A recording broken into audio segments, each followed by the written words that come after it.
I would like to welcome you to my channel, KetoMealsAndRecipes.com. Today I'm going to demonstrate my sesame chicken. My family encouraged me to post this video because they think it's actually even better than the takeout we used to get. I also want to emphasize that this sesame stir-fried chicken, as are all of my recipes, is keto, gluten-free, and sugar-free. And before I forget, I want to thank Mandy of Souped Up Recipe for the inspiration and from which I adapted the recipe. A link to her original video will be in the description box below.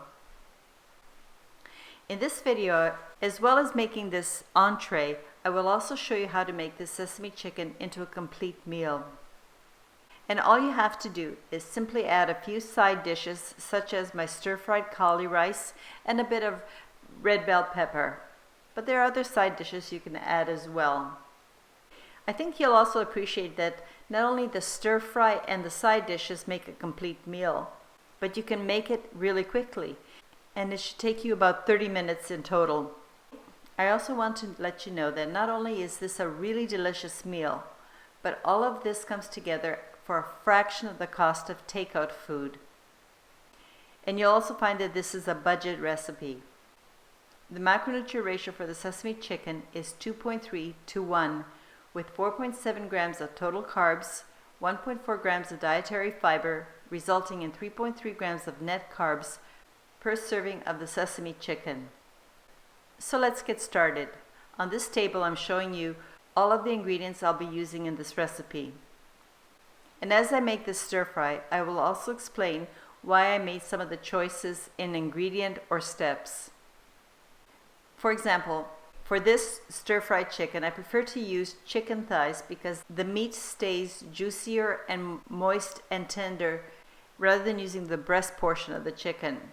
And here's a budgeting tip that I'd like to share with you. I always buy my chicken thighs that have the skin on and bone in. When you're looking for chicken thighs, try to get the fattest ones you can because they'll have more meat, so a better ratio to skin and bones.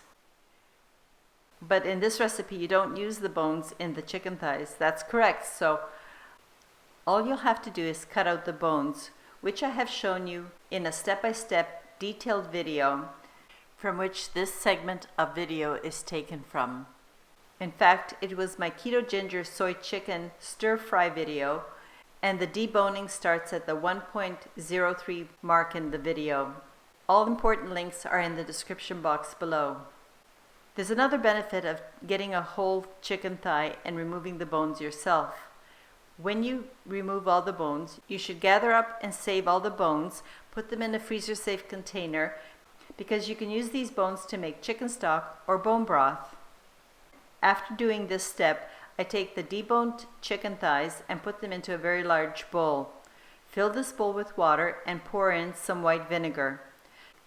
Toss the chicken thighs in the water and let it rest in the water for 10 minutes. I do this step because it will kill the bacteria on the surface of the skin or the meat. After the 10 minutes, scoop out the meat and discard the bath water. You'll notice that the water has a lot of particulates and looks dirty. Then under running water, rinse the thighs very well. Then after rinsing, set them aside for a moment while you prepare the marinade. In a clean large mixing bowl, add your tamari, the egg whites, and all the dry ingredients for the marinade as I'm showing in this bowl. I have the garlic powder, black pepper, salt, and baking soda. And at this point I'm going to add the glucomannan powder, which yes, I prefer over xanthan gum. You get a much nicer consistency and less gumminess with the glucomannan. Then use a whisk to combine the ingredients and then add the water. After whisking everything together, if you notice that your mixture seems to be too thick, just add a few more tablespoons of water. Not too much water because you do want a thick paste consistency. And of course, stir well. And this is how I cut the thighs into the right size pieces. First lay down the boneless chicken thigh, skin side down, and cut into 1 inch to 1.5 inch or 2.5 to 3.8 centimeter size pieces. And then cut the strips into bite-sized pieces if needed. Gather up your chicken pieces and toss them into the bowl. And then take the rest of your chicken thighs and cut them in the same way. Here's a prep ahead hint. Cut up more chicken than you'll use for this recipe because you can freeze the cut up bite-sized pieces for the next time you want to do a stir fry. Toss well so that all the pieces are well coated with the marinade. Here you have an option. You can proceed to the next step and stir fry immediately, or if you're doing this as prep ahead or have a little extra time, cover the bowl with a lid or cling wrap and let the chicken marinate for about 1 hour on your counter.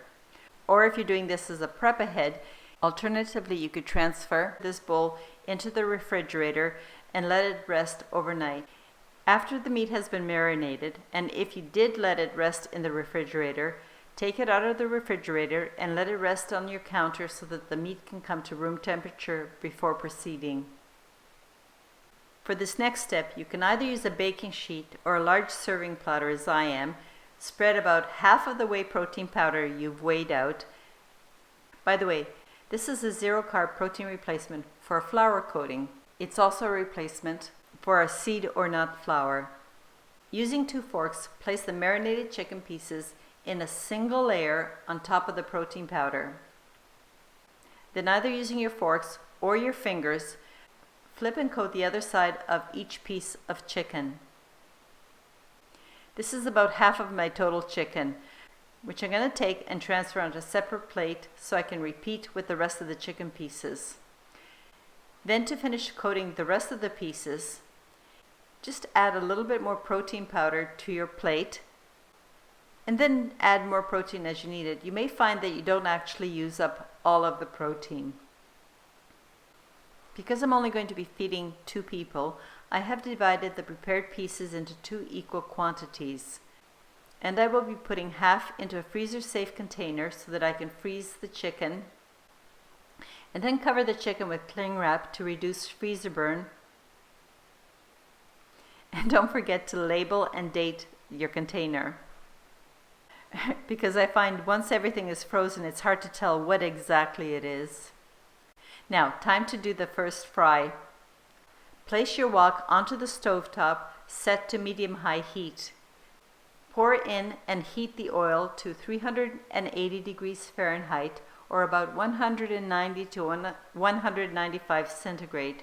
This temperature is ideal for a nice crispy coating, a fast fry, and it'll prevent the meat from drying and the meat will be nice and moist.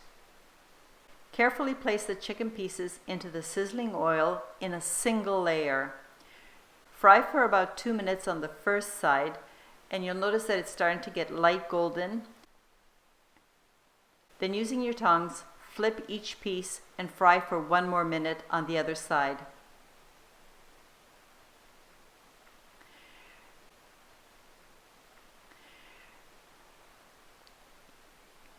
At this point, the chicken pieces are perfectly fried, so remove them immediately and scoop into a slotted spoon or a spider sieve, as I'm doing, in order that the excess oil can drip back into your wok.